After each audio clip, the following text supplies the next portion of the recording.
Il est 7h12 sur Europe 1. Dimitri Pavlenko, vous recevez ce matin Julie Grand. Bonjour Julie Grand.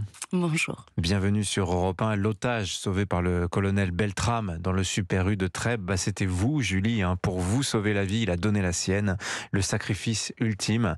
Et vous racontez votre expérience dans un livre qui paraît ces jours-ci. Ce livre s'appelle Sa vie pour la mienne, ça paraît chez Artege. Alors on va parler du procès qui vient de s'ouvrir devant la cour d'assises spéciale, mais d'abord Julie, est-ce que vous pouvez raconter aux auditeurs d'Europe 1 ce qui vous arrive ce 23 mars 2018 ? C'était évidemment une journée très banale. Je courais partout pour la location des camions, des véhicules utilitaires à ce moment-là. Parce que vous êtes employé, vous êtes employé au Super U, c'est ça Oui, ça faisait 1 an et demi que j'y étais. Et ce jour-là, je n'ai pas compris tout de suite ce qu'il se passait. On a tous d'abord entendu un premier claquement qui était comme un claquement de palette qui tombe au sol. C'était en fait le premier meurtre. Notre collègue Christian Le Boucher qui s'est écroulé derrière la dernière caisse. Personne n'a vraiment réagi. Il est abattu d'une balle par Radouane Lagdim. On ne sait pas qui c'est à ce moment-là, mais c'est le terroriste. C'est ça. Je vois l'arme à feu et je vois qu'il tire un coup en l'air. Et je me baisse à ce moment-là. Et je réfléchis à la manière dont je peux sortir de ce recoin, de l'accueil. Je trouve pas de solution. J'entends sa voix très vite qui se rapproche. Et ces pas qui viennent dans ma direction. Donc je me suis glissée dans le bureau qu'il y a à l'arrière de l'accueil. Il m'a trouvée tout de suite. Et il est entré dans le bureau en disant « Bon, c'est bon, j'ai mon otage. Allez, sors de là. Je te ferai pas de mal. Viens, on appelle les flics. » Et il s'est mis, lui, en attente de l'arrivée des forces de l'ordre. Et pour occuper le temps, en quelque sorte, il a commencé à justifier de son action, à m'en parler. Et c'est lui qui m'a raconté qu'il avait tué 2 personnes sur un parking, tiré sur des flics ou des militaires, je ne sais plus ce qu'il m'a dit, en ville, et qu'il venait d'abattre 2 clients dans le magasin. Et c'est à ce moment-là que je me suis dit, ok, c'est plus grave que ce que je pensais, mais je garde la même attitude. Je pense... J'évite de penser, je pense juste à ma respiration, à ma posture, aux mots que je vais dire. Et je me concentre strictement sur le présent. Et là arrivent les forces de l'ordre, et notamment Arnaud Beltrame. Il est comment ? Que fait-il ? Comment se présente-t-il finalement devant vous et cet homme qui vous tient en otage ? En fait, les forces de l'ordre sont entrées dans le magasin et 5 gendarmes très équipés ont formé une ligne en s'avançant vers nous. Le terroriste, à ce moment-là, m'avait placé dans l'encadrement de la porte. Il s'était glissé derrière moi. Il avait posé son arme sur mon crâne. Je sentais que son couteau était de l'autre côté, au niveau de mes côtes. Et je vous regarde, Julie, là, pour les auditeurs qui ne vous voient pas, vous avez les yeux fermés. On sent que vous revivez cette scène. Un petit peu. Oui, je crois, oui. Et je réfléchissais, le dialogue était très très tendu, et je réfléchissais si j'avais des chances de survie avec les balles qui allaient me traverser.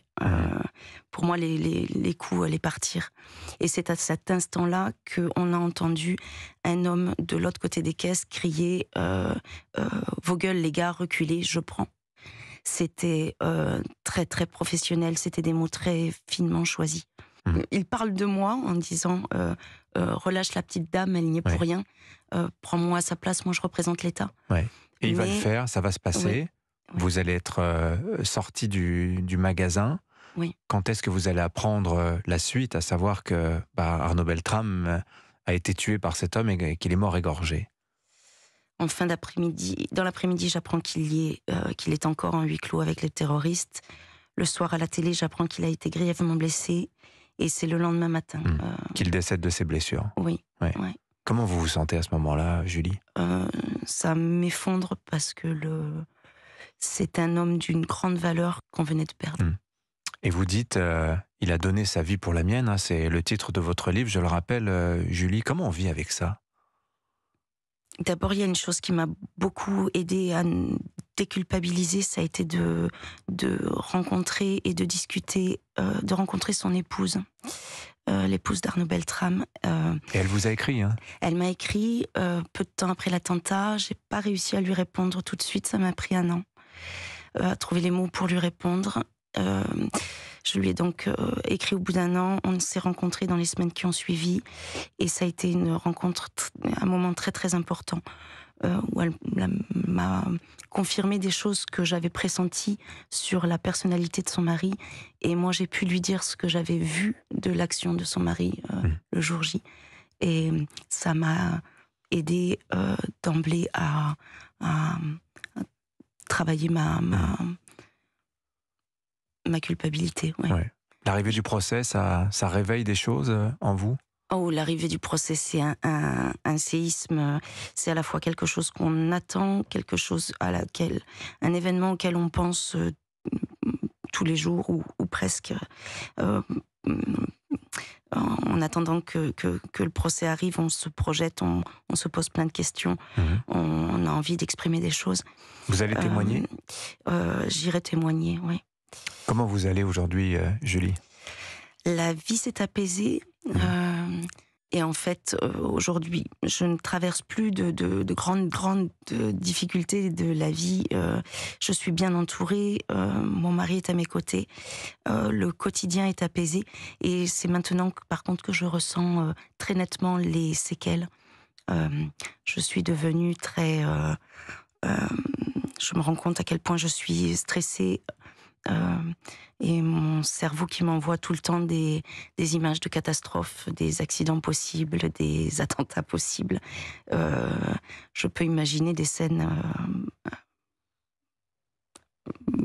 vraiment atroces. Et la prière dans ces cas-là m'aide à surmonter mes angoisses et mes cauchemars. Merci Julie Grand d'être venue témoigner, raconter votre histoire au micro d'Europe 1. Merci à vous. Merci beaucoup. Bonne journée. Et votre entretien, Julie Grand, est à retrouver en intégralité également sur europe1.fr. Il est 7h19.